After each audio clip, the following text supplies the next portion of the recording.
안녕하세요. 니체 자라투스라니 이렇게 말했다.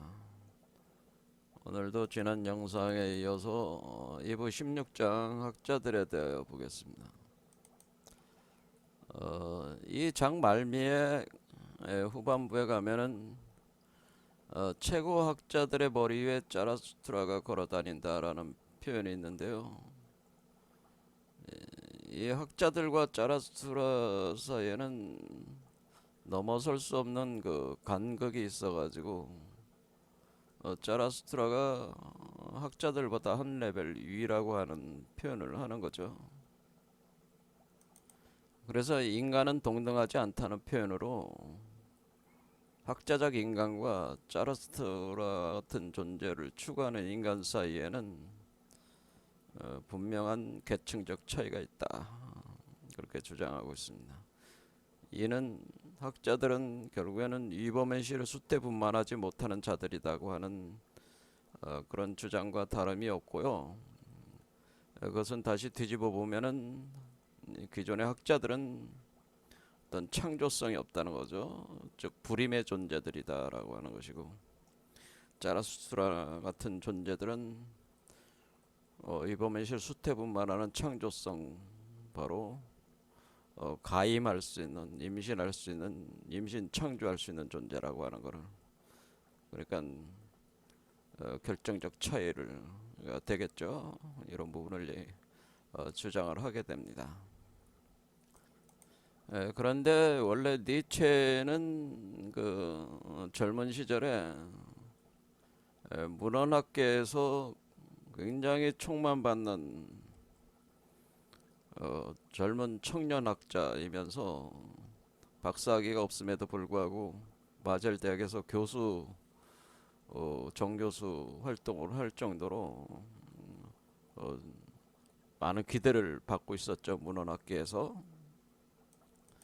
그렇게 앞날이 학자로서의 앞날이 창창했던 그 니체가 한순간에 몰락하게 되는데, 그것은 그가 바로 비극의 탄생이라는 텍스트를 쓰면서 세상에 공개가 되면서 여기서 사용된 그 방법론이 문헌학적 방법론과는 너무나 차이가 있어서 기존 문헌학계의 반발에 부딪히게 되고, 결국에는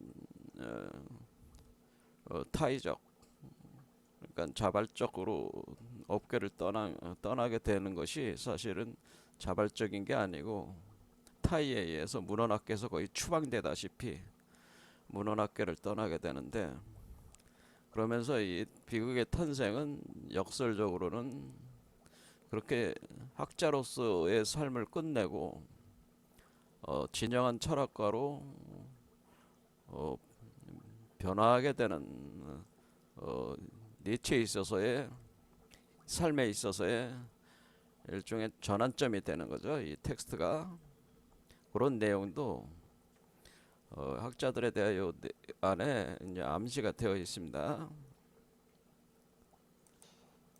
그런데 이제 제가 관심을 갖는 거는 바로 니체가 비판하는 이런 학자들의 기능, 학자들이 하는 이 학자들의 그 기능이라고 하는 것은 일종의 그 자료를 수집해 가지고 이제 고증하는 거죠. 수집하고 고증하고 검색하고 비교하고 뭐 추리하고 판단하고 하면서 이제는 자신들의 논문이나 텍스트를 저서들을 만들어서 가공을 해가지고 텍스트들을 배포하는 식으로 하면서 그 업계에서 나름대로 권위 있는 그 학자들의 그 견해를 주로 추종을 하면서 이제 학파가 형성이 되는 거죠. 또 어떤 특정한 교수나 그런 학자를 추종하는 어떤 그런 흐름이 있는데, 그 업계에 살아남기 위해서는 그 권위와 지위를 가진 그 학자들을 추종을 해야지만 또 그 업계에 살아남고 먹고 살 수가 있다 보니까 그런 흐름 속에 이제는 갇혀가지고 이런 작업들로 주로 기능을 하게 되는데, 근데 이러한 학자들의 기능이 오늘날에 와서는 소위 생성형 AI라고 하는 요 인공지능 시스템이 이 학자 기능을 대체를 한다고 하는 거죠. 생성형 AI라고 하는 것은 Generative AI, Artificial Intelligence는 인공지능. 이거는 텍스트, 오디오, 이미지 뭐 이런 것들을 동영상 뭐 이런 것들을 기존 콘텐츠들을 활용을 해서 기존의 자료들이죠. 자료들을 활용을 해서 유사한 콘텐츠를 새로 만들어내는 인공지능 기술을 얘기합니다. 단순히 콘텐츠의 패턴을 학습해서 주로 추론 결과로 새로운 콘텐츠를 만들어내는 것을 넘어서서 콘텐츠의 생성자와 만들어진 콘텐츠를 평가하는 판별자가 끊임없이 서로 대립하고 경쟁하며 새로운 콘텐츠를 생성해내는 AI 기술을 얘기하는 거죠. 근데 이런 게 원래 그 전통적인 학자들의 기능이었다 이렇게 볼 수가 있는데, 이 AI가 여러분도 알지만 이세돌 라고 이제 바둑을 둬서 이제는 알파고가 이기잖아요. 이때 당시만 해도 딥러닝이라고 그래서, 그러니까 컴퓨터 AI가 스스로 배우는 거죠. 슈퍼컴 같은 게 이제 배워가지고, 그러니까 인간들의 그 어떤 그 행태를 이렇게 습득을 하는 거죠. 습득을 해가지고 그것을 어, 자기가 활용해 나가는 이런 딥러닝 기술을 넘어서 가지고 요즘에는 이렇게 생성형 AI로 이렇게 발전을 하게 되죠. 그래서 여러분들 아시다시피 어, 생성형 AI의 대표적인 것이 요 1, 2년 사이 아주 떠들썩하게 등장한 게 챗 GPT라는 거. 챗 GPT. 그러니까 이 사람이 뭐를 이렇게 그러니까 물으면은 그 AI가 자료를 습득을 해서 그 결과까지 다 나서 텍스트를 제공을 해주는 거죠. 이렇게 신화적 상호작용을 통해서 질문을 이해하고, 인간이 던지는 질문을 이해하고 필요로 하는 정보를 제공해준다. 근데 전 세계에 흩어져 있는 정보를 다 검색하고 분석하고 해가지고 비교, 추리, 판단해가지고 이렇게 제공을 하는 건데, 이런 생성형 AI는 오픈 AI 같은 기업에서, 이 기업은 주로 마이크로소프트 같은 계통이 이제는 참여를 하고 있는데, 거기서 챗 GPT가 이제 등장을 했죠. 그다음에 그걸 필두로 해가지고 구글에서는 바이두라고, 중국의 검색 업체에서는 어니봇이라고 하기도 하고, 그다음에 네이버, 우리 한국 네이버에서는 서치 GPT라고 해서 거의 비슷한 계열로 이런 식으로 흐름이 흘러가고 있다. 그러니까 지금 학자들이 이런 생성형 AI의 경쟁에서 요즘 밀려나게 돼 있다라고 하는 겁니다. 그러니까 학자라는 직업군 자체가 사라지는 거죠. 학자 직업군이 사라지는. 소멸을 목도하게 될 것이다 그럽니다. 이런 흐름이다 보니까 니체가 지금으로부터 뭐 150여 년 전, 100한 2, 30년 전에 제기를 했던 이 학자들에 대한 비판은 오늘날에 있어서는 학자 자체가 소멸을 하고 있는 입장이니까, 소멸할 수밖에 없는 흐름이 가고 있으니까 그다지 그렇게 유용성 있는 어떤 비판으로는 뭐 관심 가질 만한 거는 특별하게 있는 것 같지는 않은데, 그래도 일단은 뭐 학자라고 하는 것에 대한 비판을 하고 있으니까 그 내용을 뭐 같이 공부를 해봐야죠. 그러니까 제 말씀의 의도를 아시겠죠? 그러니까 지금은 학자의 그 기능, 직업군이 생성형 AI, 딥러닝, 생성형 AI의 등장으로 사라진다는 거예요. 그러니까 지금부터 19세기의 그 말에 니체가 학자들에 대해서 가했던 비판이 사실은 별로 그 의미가 없다는 거고, 우리가 이제는 관심을 가질 거는, 제가 관심을 갖는 거는 뭐 AI가 그러면은, 여기서 이제는 니체가 얘기하는 게 학자들은 리버맨시를 수태부만하지 못한다라고 할 때 이 창조성. 근데 이 창조성이라는 게 생성한다는 게 창조한다는 개념이거든요. 생창조한다. 근데 이런 생성형이라는 이런 개념의 창조와 여기에서의 창조는 틀린데, 요거는 리버맨시 수태부만이죠. 그러니까 그러면은 AI가 리버맨시를 수태부만할 수 있냐, 뭐 이런 거죠. 이런 거를 우리는 한번 생각해 봐야 되네. 근데 AI가 그냥 일종의 그 기계 장치가 되면은 이런 것들이 트랜스 휴먼 개념이 되는. 근데 기계 인간이죠, 기계 인간. 그래서 레이 커즈와일 같은 사람이 이제 뭐 2045년 되면은 전자두뇌죠, 전자두뇌가 이제 출현하면서 인간의 기계화를 목도하게 될 것이다라고. 그래서 이런 특이점이 온다는 거죠, 특이점. 예, 특이점이 일어나면서 기계 인간들에게 현생 인류가 밀려나게 되는, 경쟁에서 패배하게 된다고 하는 거죠. 그러니까 트랜스 휴먼에게 인류가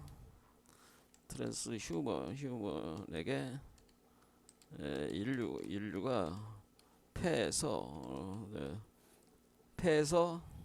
트랜스 휴먼이 이제 주류가 되는 거죠. 그러니까 그 새로운 인류가 트랜스 휴먼이 새로운 인류다라는 게, 이걸 이제는 우리가 유발 하라리 같은 사람이 얘기하는 게 바로 이 트랜스 휴먼을 호모데우스, 신과 같은 인간이다, 그런 뜻이라는 거죠. 그러면은 인류가 지금 진화를 하는 건데, 그러니까 진화 단계에서 현생 인류가 트랜스 휴먼과의 경쟁에서 인류가 경쟁에서 패해가지고, 마치 그 네안데르탈인이 크로마뇽인에게 경쟁에서 패했잖아요. 그래서 경쟁에서 패해서 네안데르탈인이 사라졌잖아요. 그렇죠. 호모 사피엔스 계열에서 마지막 경쟁했던 게 크로마뇽인 계열과 네안데르탈인의 경쟁이었는데, 네안데르탈인이 패했습니다. 그런데 어느 정도 혈통이 크로마뇽인 속에 녹아 들어와 있긴 하죠. 그럼 마치 그와 같이 트랜스 휴먼이 인류의 그런 것을 흡수를 해가지고 인류를 경쟁에서 밀어내가지고 트랜스 휴먼이 새로운 인류가 된다, 그런 얘기라는 거. 근데 이런 트랜스 휴먼이 그 트랜스 휴먼의 그 전자두뇌가 인공지능이니까, 그러니까 인공지능적인 어떤 이런 것들이 결국에는 현생 인류를 밀어내는 게, 단순히 학자적인 것만 밀어내는 게 아니라 인류 전체를 밀어내고 자신들이 새로운 진화에서 새로운 인류가 등극할 것이냐, 뭐 이런 거죠.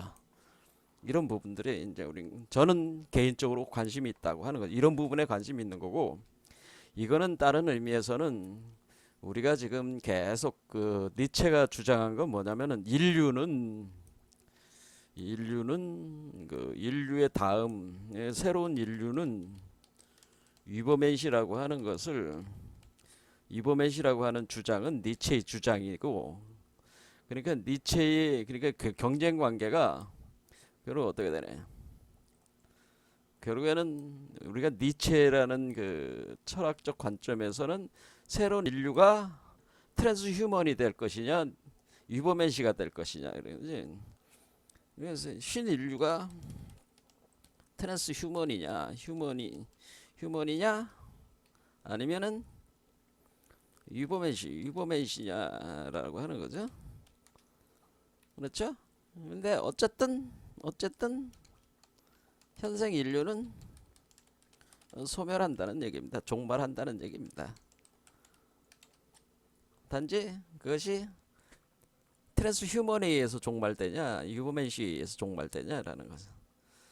그런데 트랜스휴먼은 완전히 별도의 기계인간적 개체잖아요. 근데 이보맨시는 인간의 육체 안에서 태어난 새로운 존재. 그러니까 인간 각 존재 속에서 자신을 변화시켜 가지고 태어난 존재니까 이 두 존재 사이에 이 두 개의 개념 사이에 경쟁 관계가 지금 우리가 이제 니체적인 관점에서는 오늘날 이제 이렇게 비추어 볼 때는 이 두 개 사이의 경쟁 관계로 이제 압축될 수가 있다고 하는 겁니다. 자, 이런 부분에 저는 관심을 가지고 있기 때문에 이런 생성형 AI라고 하는 것이 일단은 학자들의 일반적 수준을 생성형 AI가 대체해버려. 그런데 이러한 흐름이 결국 트랜스휴먼으로까지 전개가 되어가지고 과연 이버맨시까지, 그러니까 니체가 얘기하는 한 단계 위인, 계층적으로 위인 이버맨시까지 대체할 것이냐? 그는 이제 그 대체한다는 사람들이 뭐 레이 커즈와일 같은 사람들, 기계인간의 레이 커즈와일 같은 사람들이 기계인간 신봉자들, 이런 사람들은 인공지능 기계인간 신봉자들은 뭐예요? 2045년에 이제는 그런 특이점이 발생을 한다고 하는 겁니다. 여기 레이 커즈웨일은 여기 그 화면에서 보면은 레이 커즈웨일이 있죠. 레이 커즈웨일은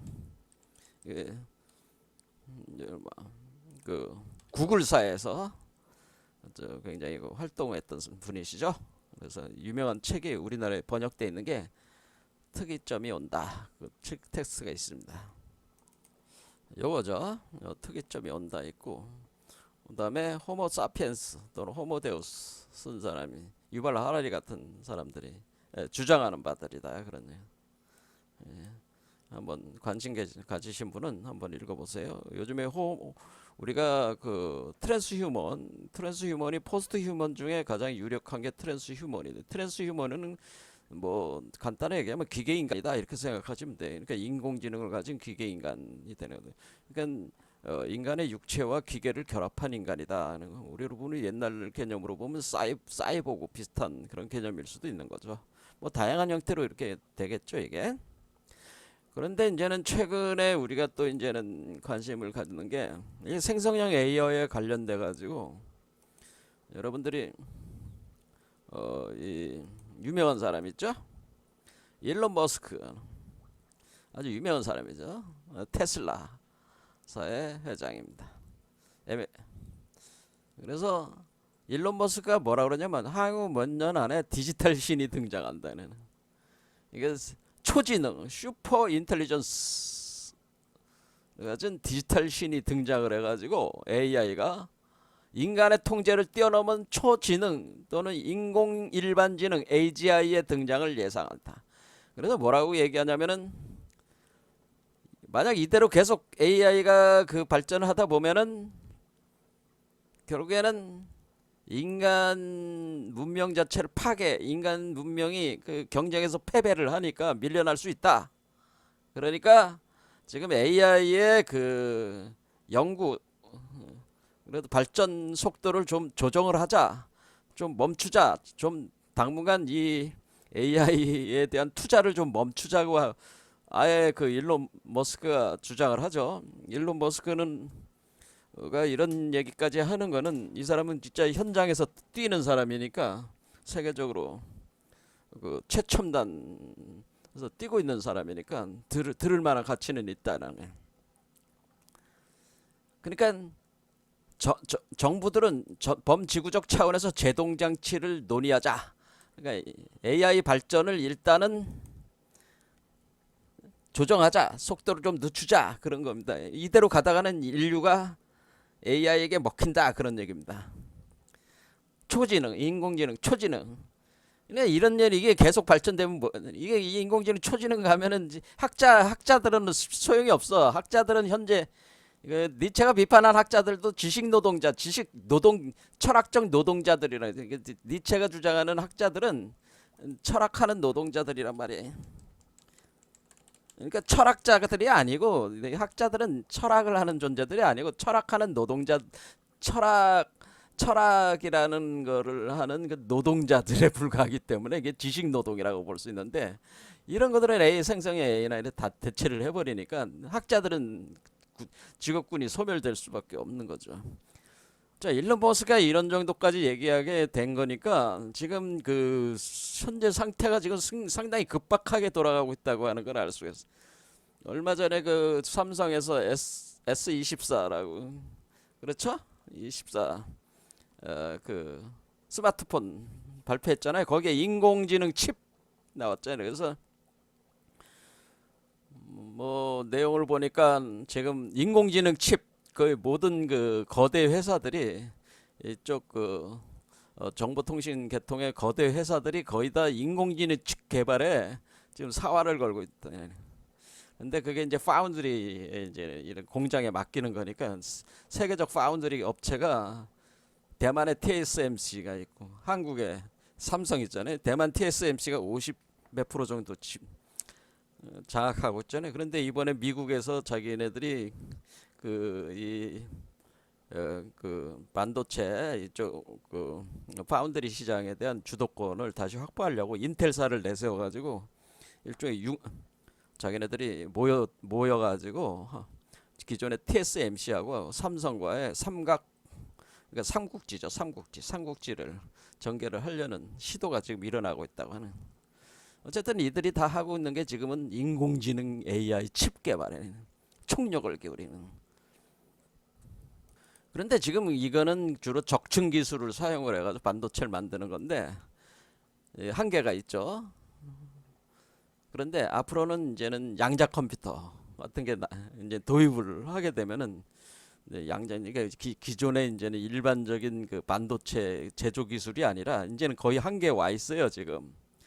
그래서 양자 컴퓨터가 이제는 대체를 하게 되는 양자 컴퓨터가 이제 등장을 하면은 인공지능과 양자 컴퓨터 기술이 인공지능과 결합을 하면은 결합한다는 거죠. 결합을 하면은 엄청난 그 파괴력을 발휘할 수 있다. 뭐 그런 겁니다. 이런 흐름으로 간다. 이렇게 보시면 된다. 그런데 이런 흐름이 기계인간, 뭐 전자두뇌를 만들 수도 있고 기계인간이 나올 수도 있는데 이런 존재들이 이런 흐름들이 지금 니체가 지금 계속 얘기했던 위버맨시, 아니 인간 속에 태어나는 위버맨시와 일종의 인류의 미래를 놓고 벌이는 과연 경쟁이 되냐 아니지. 그러니까 니체의 위버맨시를 아는 사람은 없잖아 별로. 그렇죠. 그런데 사실은 제가 내린 결론은 현재 AI가 아무리 발전을 해도 저는 결론이 그렇습니다. 현재 AI가 아무리 발전해도 이버맨시를 수태 분만할 수 없고 이버맨시 수태 분만 불가능하고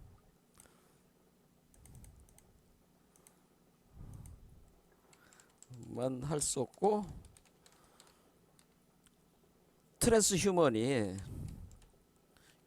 결코 이버맨시를 경쟁에서 그러니까 이버맨시를 앞서 나갈 수 없다네. 이버맨시를 능가할 수 없다. 할 수도 없다라고 하는 게 저의 결론입니다. 제가 왜 이렇게 결론을 내렸냐? 이거는 뭐 여기서 지금 주제가 학자들에 대한 내용이기 때문에 왜 그런 결론을 내렸냐? 그거에 대한 설명은 안 하겠습니다. 여러분들이 왜 제가 그런 결론을 내렸을까?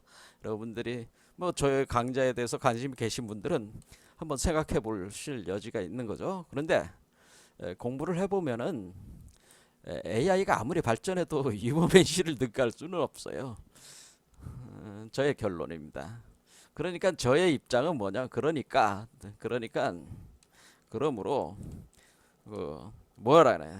뭐 AI도 발전시키고 트랜스휴먼도 만들어 봐라. 저는 이런 입장입니다.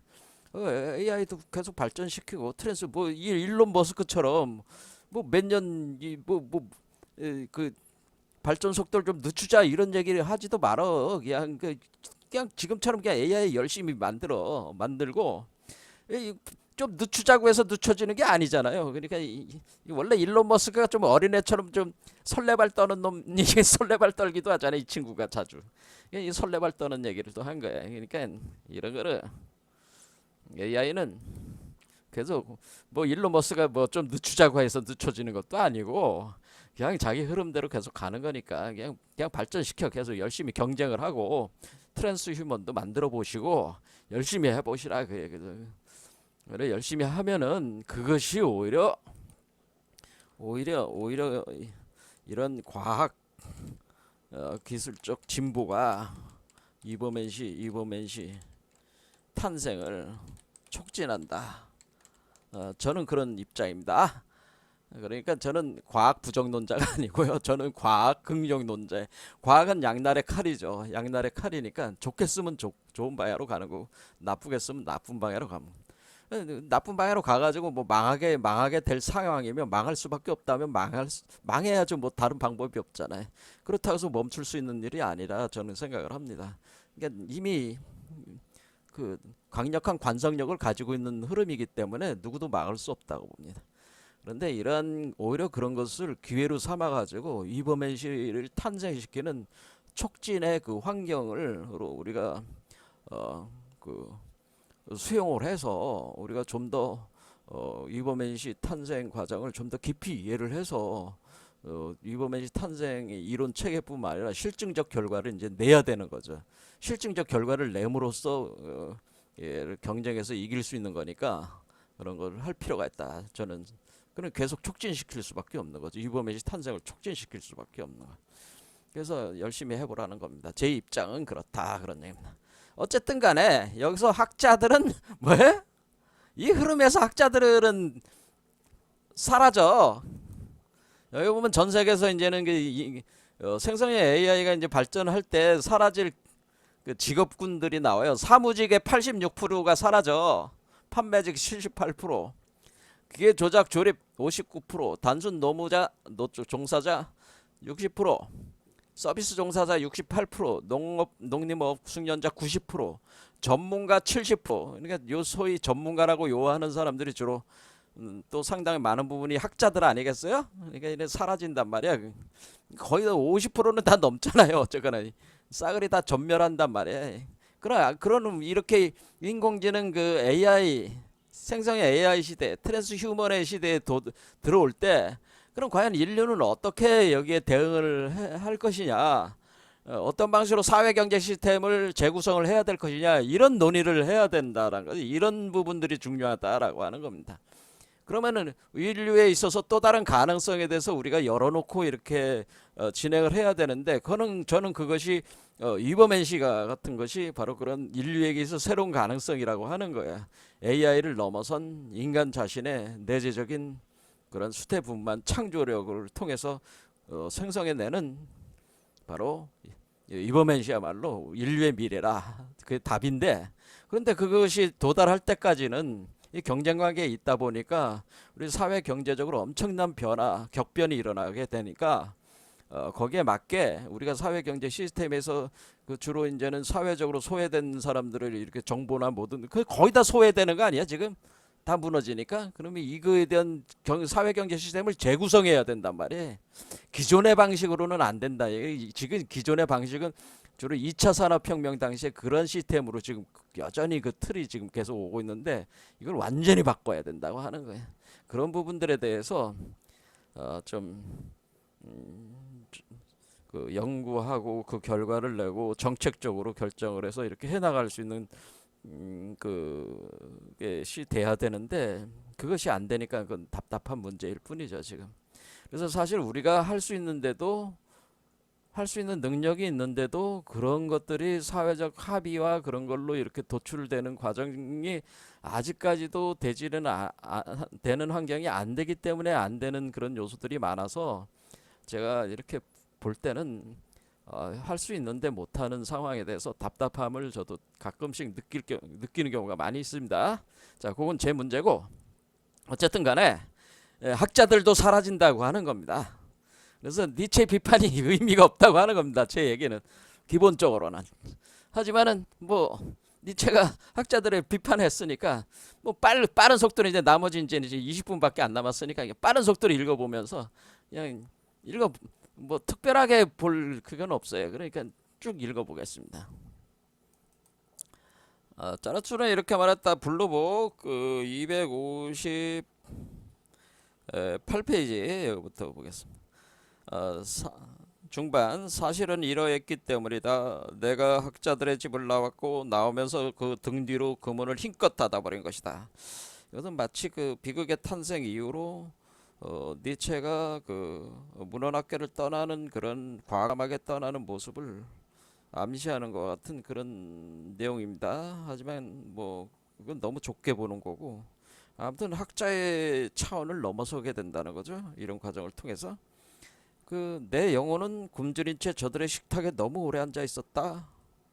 그런데 저들과는 달리 나는 호두를 까는 방식으로 인식에 도달하도록 길들여지지 않았다. 이 표현은 제가 번역이 잘못된 거로 저는 생각합니다. 그러니까 지금 여기서 백승현 교수님이 번역하신 거는 호두를 까는 방식으로 인식에 도달하는 거는 학자라고 지금 표현한 건데 사실은 반대예요. 왜냐면 호두를 까는 방식으로 인식에 도달하는 거는 원래 짜라수트라고 그 반대가 학자예요. 그러니까 이게 반대로 번역하셨다는 거죠. 자, 그럼 호두를 까는 방식이라는 게 왜 표현을 하는 거냐? 비유가 호두알이 뭐냐면 우리가 여러분들이 생각할 때 지금 며칠 더 지나면 이제 정월 대보름이잖아요. 우리 거기 보면 여러분들이 호두, 땅콩, 부럼 깨물어 먹는 아침에 일어나가지고 부럼 깨물어 가지고 그 하는 거 있잖아요. 호두 땅콩 깨물잖아요. 그게 호두 깨기지. 근데 호두를 왜 깨냐? 왜 부럼 깨기를 왜 하냐? 호두알이 그게 우주알을 얘기하는 거거든요. 호두알이. 그게 우주알을 상징하는 겁니다. 그래서 우주알을 깨는 겁니다. 이빨로 콱 깨는 겁니다. 입으로. 그게 우주알을 깬다는 의미인데 지금 여기 이게 호두알이란 말이야. 그렇죠? 이 호두알처럼 생겼잖아요. 껍데기하고 그 달걀, 계란알. 호두알을 딱 깨. 입으로 오는 거죠. 여기 입으로 오면 입으로 콱 깨면은 얘가 태어나는 거잖아. 그러니까 호두알을 깨는 거는 그 짜라수트라가 호두알을 깨는 것이지. 그래야지 유범은 씨가 태어나니까요. 호두알을 깨면은 호두알 속에 내용물이 나올 거 아니에요? 그럼 호두알을 깨면 얘 내용물이 툭 튀어나올 거 아니에요. 이게 그 짜라수트라의 방식인데 반대로 얘기해버려요. 그러니까 지금 백승현 교수님께서 번역을 잘못하셨어요. 저는 뭐 독일어를 모르지만은 독일어를 한번 다시 보시라고 저는. 왜냐하면 논리적으로 제 말이 맞을 수밖에 없거든요. 그러니까 아마 다시들 한번 보시다 이거 원래 독일어로 지금 번역하신 분들은 한번 다시 보시라 이거예요. 이게 호두알을 깨는 겁니다. 우리는 이게 정월 대보름에 호두 깨기 그거하고 같은 겁니다. 그게 민속 문화로 이렇게 들어와 있는 거예요. 나는 자유를 사랑하며 싱그러운 대주위의 공기를 사랑한다. 나는 저들의 지위와 권위 위에서 잠드느니 차라리 황소가죽 위에서 잠을 자겠다. 이제 이 학자들의 그 아주 더러운 습성 중에 하나가 뭐가 있어요. 어떤 특정한 그 어떤 그 대학이나 이런 데 머물면서 학자, 교수, 정교수, 부교수, 뭐 교수 자기네 패거리가 있잖아요. 패거리가 있으면 그 패거리 우두머리에 그 지위와 권위에 왜냐면은 박사학위 같은 거 받으려면 논문 심사를 하게 되면은 그 논문 지도해주고 논문 심사를 해주고 그런 게 다 이제는 자기를 자기가 따르던 그 스승 그러니까 교수가 해주는 거니까 학자가 해주는 거니까 그 업계에서 먹고 살려면은 그 사람 눈치를 봐야 되잖아요. 지금 우리나라 학자들이 다 그렇잖아요. 그러니까 그 사람의 견해를 따라줘야잖아요. 틀린 걸 알면서도 학자들이 뭐야? 자기 스승이 자기가 논문 지도를 해주는 그 학자가 틀린 걸 알면서 틀렸다고 얘기를 못 하잖아요. 그러니까 차라리 자기 몸을 갖다 자기 스승, 지위와 권위를 가진 사람에게 맡기고 그냥 거기에서 잠든다 그런 얘기죠. 그런 거라는 얘기죠. 그러니까 자기 스스로 이렇게 사유하고 철학해가지고 독창적으로 이렇게 깨고 나오질 못한다 이게 지금. 잠드니 차라리 황소 가주기 위해서 잠을 자겠다. 그렇죠. 우리가 이제는 황소에 대해서 비유는 이미 다른 영상에서 했습니다. 그걸 여러분들이 참고로 보시면 돼요. 그 황소에 대한 비유만 제가 몇 강의를 했으니까 찾아보세요. 이제 설명 안 하겠습니다. 물론 황소 가죽에는 택화역계 주역에 보면은 택화역계가 있어요. 택화역. 택화역이라는 게 택화 그러니까 연못 속에 불이 있는 겁니다. 이게 택화역이라는 게 연못 속에 불이 있다 그런 표현이에요. 그러면 연못 속에 불이 있는 거는 마치 여러분의 라면 끓이실 때 라면이 부글부글 끓을 때 그 라면 그 냄비가 연못이고 그 부글부글 끓는 게 뭐예요? 물 속에 불이 들어가서 끓는 거니까 그런 식으로 생각하시면 돼요. 그게 택화혁이야. 그런데 그 혁이라는 말 뜻이 택화혁의 혁이 이게 가죽이란 뜻이에요. 원래 혁명한다 할 때 혁자인데 우리가 혁명한다는 것은 가죽을 바꾼다는 뜻이에요. 혁명은 다른 말로 가죽을 바꾼다. 그러니까 예수가 뭐라 그랬어요? 새술은 새 가죽 푸드에 가죽 부대에 부대에 담근다 이런 표현을 쓰잖아요. 그러니까 새 가죽. 그러니까 우리가 이 인간의 몸이 아니라 그러니까 이게 인간의 몸을 뜻하네. 인간의 몸이 아니라 이버벤시 몸이 새 가죽이 되는 거죠. 소가죽이 되는 거죠. 그러니까 인간의 소가죽이 아니라 이버벤시의 소가죽으로 바꾸는 거죠. 가죽을 이렇게 가죽을 바꾸는 그걸 황후지역이라고 하는 겁니다. 황후지역. 그래서 여기 택화역계에 보면 황후지역이라는 표현이 있습니다. 이렇게 돼 있습니다. 그런데 그걸 하려면은 우리 몸속에 뭐가 들어와야 된다는 게 불이 들어와 가지고 부글부글 끓어오르는 작업을 통해서 밑에 있는 바닷물을 끌어올리는 그것이 우리 몸을 인간의 몸의 가죽에서 이버맨시의 가죽을 만들어내는 과정이다 그런 뜻이라는 그게 혁명하는 거다 그런 얘기죠. 그런 의미입니다. 그러니까 가죽이라는 거는 황소 가죽은 몸을 뜻하는 거예요. 사실은 나는 너무나 뜨거우며 내 고유의 사상들로 인해 불타고 있다. 그렇죠. 이거 불이 들어와 있잖아. 택화역 불이 들어와 있어요. 너무나 뜨겁다. 그 때문에 숨을 쉬지도 못하는 일도 자주 있다니까. 몸속에 막 불이 막 돌고 있으니까 숨을 쉬지도 못해. 그러나 나는 먼지가 쌓여있는 모든 방을 뛰쳐나와 바깥으로 나가야만 한다. 자, 먼지가 쌓여 있다는 건 뭐예요? 이게 그 문헌 고고학적 문헌학자들은 뭐예요? 문헌학자들은 이제 문헌 고고학 우리가 이제는 이때 19세기만 해도 주로 동서양이 거의 공통적으로 발전한 학문이 고증학이라고 하는 고증학. 그러니까 이제 고고학적 발견을 이제 고고학적 문헌 발견들이 이제 일어나면서 어떠냐? 그 문헌 고고학 고증학 이제는 하다 보니까 이게 뭐야 이게 옛날 거잖아요. 옛날 자료들 이렇게 옛 자료들을 수집하는 거죠. 수집해서 그렇게 해서 서로 비교 분석하면서 도대체 이 사고가 어디서 연원했고 뭐 이런 것들을 막 비교 분석하는 그런 거를 하다 보니까 옛 자료들에서 먼지가 털털털털털 털려져 나오기도 하거니와 또 뭐 있어요? 이 사람들은 분석 작업을 하는 거니까 분석한다는 거는 분석은 뭐예요? 끝없이 자잘하게 예, 분쇄한다는 거 분쇄하는 작업이라는 거죠. 그러니까 끝없이 아주 작은 그 문구 하나하나 문장 하나하나 그 어휘 하나하나를 분석해 가지고 그 옛날 말로 써 산스크리트라든가 또는 뭐 옛날에 뭐 그 옛날 말로 뭐 그 아카드라든가 뭐 이런 게 쓰였으면 그 언어를 뭐 이집트 상형 문자면 상형 문자 공부를 해가지고 그걸 가지고 또 이렇게 분쇄를 해야 되니까 자료 분석을 해야 되니까 이게 그러니까 어쨌거나 이것도 먼지고 저것도 먼지고 먼지가 풀풀풀 난다 그런 얘기는 이런 게 학자들이다 그런 얘기죠. 그러니까 이런 거밖에 못한다. 근데 이런 작업이 사실 뭐야? 이게 생성형 AI가 다 하는 작업이야 이게. 하지만 학자들은 차가운 그늘 아래 차갑게 앉아 있다. 저들은 모든 일에 관망자이기를 원하고 태양의 장렬하는 계단에는 앉지 않으려 조심한다. 그러니까 이 사람들은 그냥 이렇게 자료 분석만 하는 거기 때문에 뭐 이렇게 실제로 이런 거를 여기서 드러난 이런 고대의 이 자료들 내용성들을 자기의 몸에 적용을 해가지고 수증하려고 하질 않죠. 실증적으로 자기 몸으로 이범애 씨를 출산시키려는 그런 행위는 하지 않고 그냥 자료 분석만 하니까 이 사람들은 그냥 냉정하고 차가운 그늘에 앉아 있다는. 그러니까 이범애 씨로 변화를 시키려면 몸속에다 불을 돌려야 되는데 불은 안 돌리고 그냥 냉철한 이성이다 해가지고 그걸 가지고 이제 한다고 하는 거니까 뭐 그런 거죠. 뭐. 길에 서서 지나다니는 사람들을 멍하니 바라보는 자들처럼 저들 또한 기다리며 다른 사람들이 생각해낸 사상들을 멍하니 바라본다. 그러니까 자기가 스스로 사고를 창조적 사고를 하는 사람들이 아니다 보니까 옛 자료들을 수집해서 서로 분석하듯이 또 뭐래요?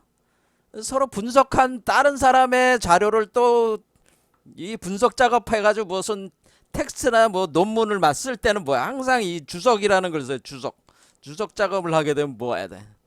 다른 사람의 자료를 다른 사람이 생성한 자료를 수집해서 또 분석해야 되잖아요.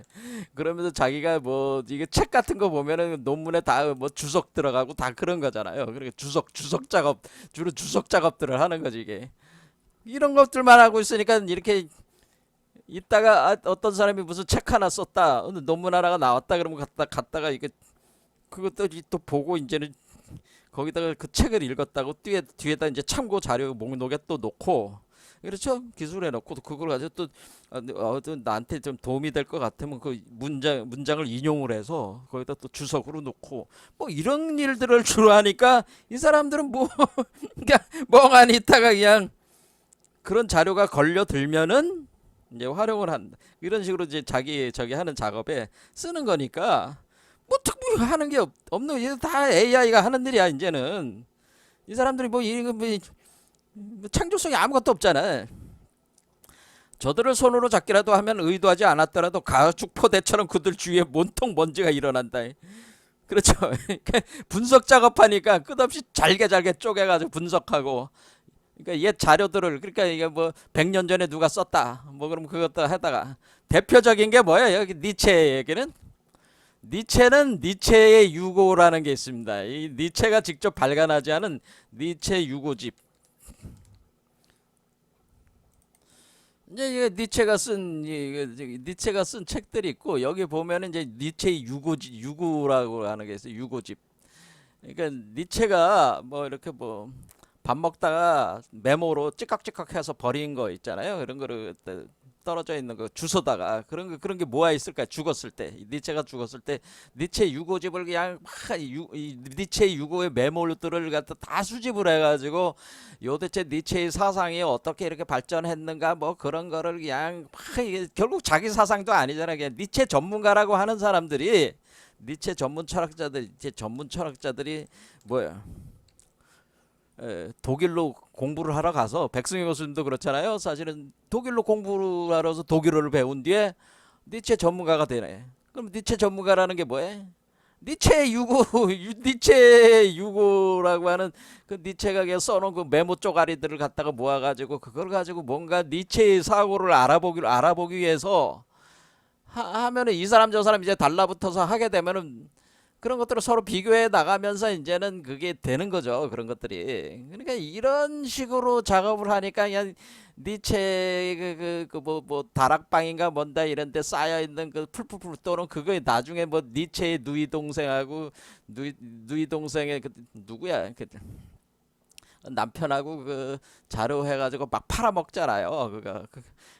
근데 그거 가지고 또 뭐 이거 해가지고 이런 식으로 하니까 이게 뭐 철학하는 것도 아니고 그냥 니체 전문가가 되는 거지. 니체 전문가. 자기 철학은 안 해. 그냥 니체 전문가일 뿐이야. 니체 전문 학자일 뿐이야. 학자가 철학자는 아니야. 그러니까 이런 사람들을 철학자라고 할 수 있나? 뭐 그런 거예요. 이제 철학하는 사람들은 아니다 이거지. 이런 사람들은. 그러니까 이 니체도 똑같지. 니체 공부하시는 분들도 똑같아. 스타일이 이런 스타일이야. 맨날 이런 자료나 그러니까 자료 수집하고 분석하는 작업만 하는 거야 되게 다. 하지만은 이렇게 온통 먼지가 일어나지만은 저들이 일으키는 먼지 곡물에서 여름 들녘에 황금빛 환희에서 생겨난 것이면 누가 알 것이. 하지만은 결국에는 니체 자신의 철학을 가지고 이 사람들이 그걸 가지고 분석해서 니체 전문 학자 행세를 하지만은 니체 철학의 기출, 니체 철학을 가지고 밥 벌어먹고 사는 거니까 결국에는 이게 다 이제 니체의 그 사유 체계를 반영하는 그런 내용들이니까 이런 거가 니체 철학, 니체 자체는 진짜 니체는 모르지만은 니체 전문가들이 니체 덕에 먹고 사는 거잖아요. 이렇게 하는 거니까 그러니까 니체 전문 학자들은 니체가 누군지는 몰라 사실은 그런 얘기예요. 그러니까 마치 우리가 인공지능 AI가 생성형 AI라는 게 AI가 뭐 대상체의 그 우리가 어떤 사유에 대한 깊은 그 어떤 그 철학이 있어가지고 그것을 하는 게 아니라 마치 그냥 단순한 기능을 쓰는 거 아니에요. 그러니까 자료를 분석하고 수집해서 분석하고 검색하고 그런 걸 하는 거니까 그 똑같은 거지. 그러니까 마치 그렇게 텅 빈 AI처럼 그냥 자기 철학은 없는데 그냥 AI 기능처럼 검색하고 자료 수집하고 하는 그러니까 니체를 모르면서 니체 전문가가 되는 거죠. 니체 전문가 행세한다는 거죠. 니체를 모르면서 니체에 대해서 모르면서도 니체 전문가가 돼 버리는 거야, 그게. 근데 니체는 모르는 거지. 니체가 누군지를 모르는 거지, 사실은. 이렇다 저렇다고만 얘기를 할 뿐이지 진짜 니체가 누군지, 진짜 니체가 어떤 사람인지를 진짜는 모른다는 이게 제대로는 모른다는 거예요, 이게. 그와 같은 거라는 거예요. 니체가 생각할 때 학자들은 그 대상체에 대한 그런 자료 수집을 해서 그런 걸 하지만은 정말 그 대상에 대한 그 철학적 그 사유에 대해서 깊이 이해를 가지고 있지는 못하다라는 거예요. 그러니까 학자들은 지혜로운 척을 한다. 하지만 저들의 비수한 자만들이나 진리들은 나를 오싹하게 만든다. 그러니까 지혜로운 척을 한다는 거죠. 밖에서는 뭐야? 니체 전문가 행세를 하니까 자기는 니체 철학가다라고 철학가 행세들을 할 거 아니에요?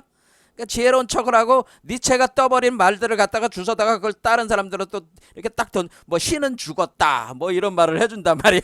그러면 니체가 한 말 중에 아주 그럴듯한 말들이 많잖아요. 그럼 그래도 사라락 던지면은 그냥 마치 지혜로운 척하네. 그 잠언들이나 진리들은 나를 오싹하는 그 사람들이 떠들어대는 거 잠언 진리들 자기가 생각해낸 것이 아닌데 남이 해놓은 거 가져다가 자기 것처럼 해가지고 떠버린다 이거지. 늪에서 생겨나기라도 한 것처럼 저들의 지혜에서는 자주 악취가 난다. 진정한 자기 게 아니기 때문에 그렇죠. 그리고 사실 나는 저들의 지혜에서 개구리가 꽥꽥대는 소리를 들은 적도 있다. 개구리처럼 개구리가 꽥꽥댄다. 뭐 그런 겁니다. 뭐 개구리가 뭐를 상징하는 거를 또 설명하려면 또 시간 많이 걸리니까 그냥 넘어가겠습니다. 개구리 양서류. 자, 개구리는 원래 이렇게 상징적으로는 우리가 이제는 조라스터 그 교회 보면은 그 생명나무의 뿌리를 갉아먹는 그런 존재가 개구리들이 있어요. 그거를 의미하는 것 같아 제가 볼 때는. 꽥꽥대는 소리. 그 생명나무 뿌리를 갉아먹는 존재들. 그런 데래. 진정한 지혜가 아니라 생명나무 뿌리를 갉아먹는 개구리 같은 존재들이다. 뭐 그런 거죠. 학자들은 능란하다. 영리한 손가락도 갖고 있다. 여기서부터는 이제는 우리가 인공지능 AI와 같은 그와 같은 기능성들을 얘기를 하는 거죠. 학자들의 기능성, 그 기능성. 영리한 손가락을 가지고 있어서 저들은 복잡함에 비해 나의 단순함을 아주 복잡하다는 거죠. 이 사람들은 저들의 손가락은 실을 꿰는 법, 매듭을 짓는 법, 천을 짜는 법을 모두를 알고 있다. 알고 있는 건 아니죠. 알고 있는 것 같은 거죠, 그냥. 그렇죠? 자, 왜? 기계적으로 알고 있는 거죠. 기계적으로. 우리가 양자역학을 몰라도 양자역학 파동방 정식은 다 풀 수 있어요. 그와 같은 개념이.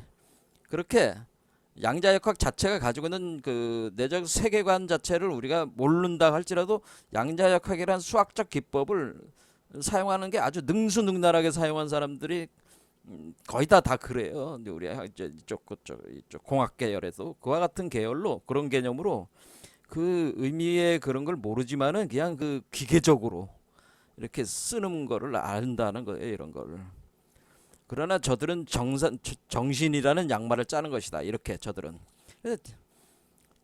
학자들은 훌륭한 시계 장치다. 태엽을 제대로 감아주기만 하면 된다. 뭐 그러면 한 채 오차도 없이 시간 알며 다소곳한 소리까지 낸다. 그래서 착착착착착착착착착착착착 어떤 그 방법론이 있다는 거죠. 학적 방법론이 있다는 겁니다. 저들은 물레방아처럼 절구공이처럼 일한다. 나다를 던져주기만 하면 된다. 그것을 곱게 빻아 한 먼지로 만드는 법을 저들은 이미 알고 있다. 참 먼지로 만든다는 거죠. 나다를 해서 그렇죠. 이렇게 사실은 이렇게 나다를 던져서 빻아서 하얀 먼지로 만들고 떡도 만들고 뭐 이렇게 하는 거 만들기 위해서 이렇게 하는데 아예 먼지로 만들어 버려 가지고 아예 소멸시켜 버려 이 사람들은. 자, 그런 걸 알고 있다는 거죠. 무의미하게 만들어 버려. 이게 원래 이게 나달이 생명의 음식인데 이 음식들을 음식이 되는 재료들을 그 생명의 음식으로 이렇게 활용을 못하고 아주 무의미하게 만들어 버린다. 미세하게 분석해 버림으로써 아주 그냥 실체가 없게 만들어 버린다는 그런 뜻이죠. 한번에 냉소적으로 얘기를 한 거죠. 지금 니체가 학자들의 생태에 대해서. 학자들은 서로를 가까이에서 일일이 서로를 감시하면서 웬만해는 서로를 믿지 않는다. 그렇죠. 하찮은 장꾀를 부려대며 절름발이 지식을 가진 자들을 기다린다. 거미가 먹이를 기다리. 이렇게 하다가 이제 막 젊은 학자가 오면은 뭐 한 수 가르쳐 준답시고 뭐예요, 지식이 좀 약하다고 하면서 그냥 기다려가지고 그냥 그 젊은 사람은 아직 자기의 계통을 따라오지 않는 놈들은 아주 그냥 밟아버리죠. 그냥 우리나라도 그렇잖아요. 학자들이 뭐야, 자기신의 지위와 권위에 순응하지 않는 젊은 학자들은 어때요? 업계에서 아예 매장시켜버리죠. 그런 것이 그렇게 하듯이 그런 식으로 한대. 그렇게 거미가 먹이를 기다리듯이 그런 사람이 오기를 기다린다는 게 그런 게 아주 악취미죠. 그게. 나는 저들이 늘 조심조심 독을 조지하는 것을 보았다. 저들은 그러면서 우리 늘 유리장갑을 손가락에 끼고 있다. 이렇게 자신 손 안에는 독을 안 묻히고 상대방에게 독을 주입하는 그런 개념으로 이런 어떤 그 방법론을 써가지고 은근하게 그 자신의 그 모든 자료들 속에 독이 다 들어가 있다고 하는 거죠. 이렇게 저들의 속임수 주사위 놀이도 할 줄 안다. 저들이 그 속임수 놀이를 땀에 흘려댈 정도로 열심히 하는 것을 나는 보았다. 그러니까 여기 하는 자신의 권위와 그 어떤 그 지위를 유지하기 위해서 그 저기 말도 안 되는 소리를, 그러니까 가령 일본 같은 경우 그런 학자들 있잖아요. 마치 일본에서 뭐가 발견되는 고고학적 발견을 한 것처럼 그렇게 꾸미잖아. 거짓말로 사기치는 놈들이 몇 있었잖아. 아주 희대의 사기를 치는 놈들이 있어. 학문을 가지고. 그렇죠. 그런 식으로 그런데 그런 속임수들이 상당히 일반적으로 일어나고 있다고 하는 거죠. 각종 논문이나 자료 속에 자신이 그 불분명한 걸 마치 그 어떤 말이 특히 역사계 같은 경우가 그런 경우가 많은 것 같아요. 인위적으로 조작을 해야 되는 거죠. 그런 것처럼 거짓말이나 속임수. 자기는 조작이나 속임수를 알면서도 그걸 이용을 하는 거야. 자기가 늘 해왔던 그 주장과 부합하게끔 이렇게 인위적으로 조작을 해낸다고 하는 거죠. 자신의 권위와 그 지위를 유지하기 위해서 그런 거죠. 그러나 내가 저들 옆에 살았을 때도 나는 저들 위해 살고 있었다. 저들이 나를 싫어한 것도 이 때문이다. 하지만은 이런 그 학자들과 니체, 자라투스트라는 근본적인 차이가 있기 때문에 이 그 학자들 입장에서 뭐예요? 자라투스트라 같은 사람은 용납이 안 되는 거지. 자기들이 못하는 걸 하는 거잖아요. 유범의 슈스테브만 할 수 있잖아요. 근데 자기들은 못하잖아요. 자기들은 기껏해야 그냥 자료 분석이나 할 수 있으니까, 그러니까 싫어할 수밖에 없는. 저들은 자기들 머리 위에 누군가 걷고 있음을 결코 들으려 하지 않았다. 그래서 나와 자들의 머리 사이에 목재와 흙과 폐물을 끼워 넣었다. 그러니까 이제 학자들은 뭐라 그러는가?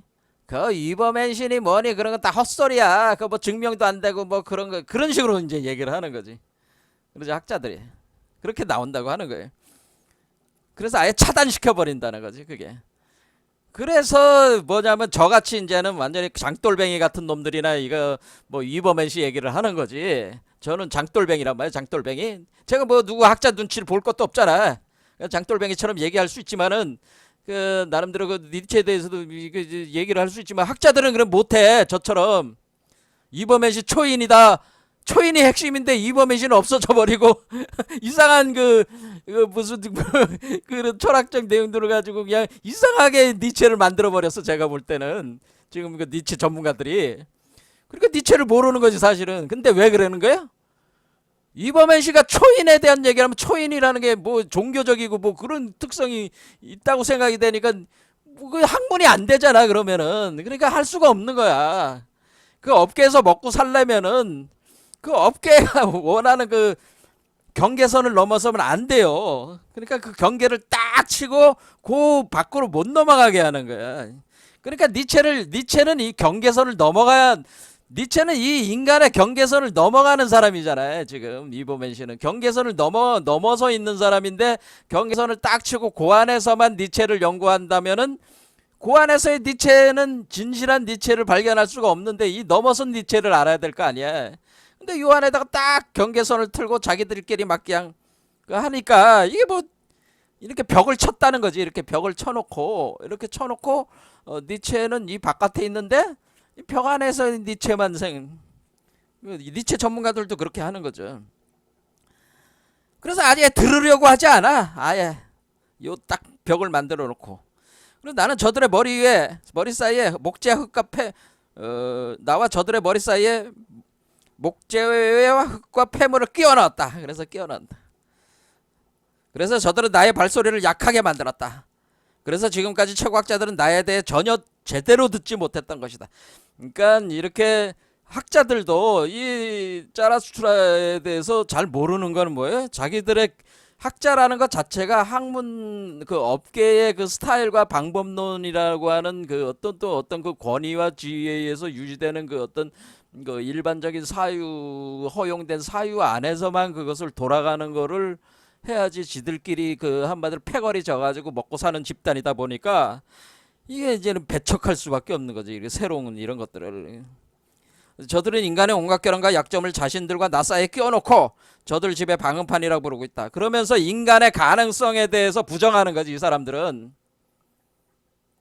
그렇죠? 인간의 가능성에 대해서 부정을 하고 인간의 약점을 부각시키는 거지. 약점. 인간이 무슨 위버맨시로 태어나게 말 같은 얘기 하지 마라. 인간이 어떻게 신이냐. 뭐 그런 식으로 이제 얘기를 하는 거죠. 인간이 어떻게 위버맨시를 만들어. 뭐 그런 거 같은 게 어떻게 수태분만해. 그건 불가능한 얘기야. 애초부터 그런 마음이 있는 거야, 그게. 그래서 아예 그 꿈도 꾸지 마. 그러니까 그게 불가능하다고 딱 못을 딱 박아놓으니까 니체가 한 얘기는 그 얘기가 아니야.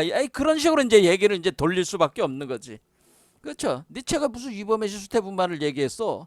그런 얘기 니체가 그 얘기한 건 그냥 상징적인 얘기야. 그냥 그건 진실한 얘기가 아니야. 그냥 상징적으로 한 얘기야. 그런 식으로 얘기해버리면서 이게 본질을 흐리게 되는 거죠.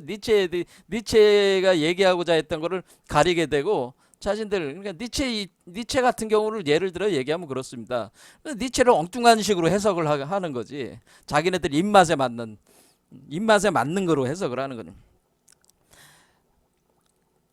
그래도 나는 내 사상을 품고서 저들의 머리 위를 걸어다닌다. 설령 내가 나 자신의 오리 위에서 걷는다 할지라도 그래도 나는 여전히 저들과 저들의 머리 위에 있을 것이다. 인간은 동등하지 않기 때문이다. 이렇게 정의가 말하고 있다. 내가 원하는 것, 저들에게는 감히 그것을 원할 권리가 없다. 짜라수트라는 이렇게 말한다. 근본적으로 태어날 때부터 이미 짜라수트라와 학자는 근본적으로 다른 스타일의 존재들이란 말이에요. 그러니까 학자들 스타일로는 짜라투라를 이해할 수가 없어요. 그래서 제가 니체가 120년이나 흘렀지만 니체를 이해하는 사람이 거의 없다고 제가 얘기를 하고 있는 거예요. 바로 그겁니다. 저 같은 장돌뱅이 같은 놈들만 이렇게 얘기할 수가 있는 거죠. 제가 뭐 누구 눈치 볼 일이 없잖아요. 저 같은 사람은. 거기서 밥 벌어먹고 사는 사람은 아니잖아요. 니체 가지고 그 업계에 들어가서 머리 숙일 일은 없잖아요.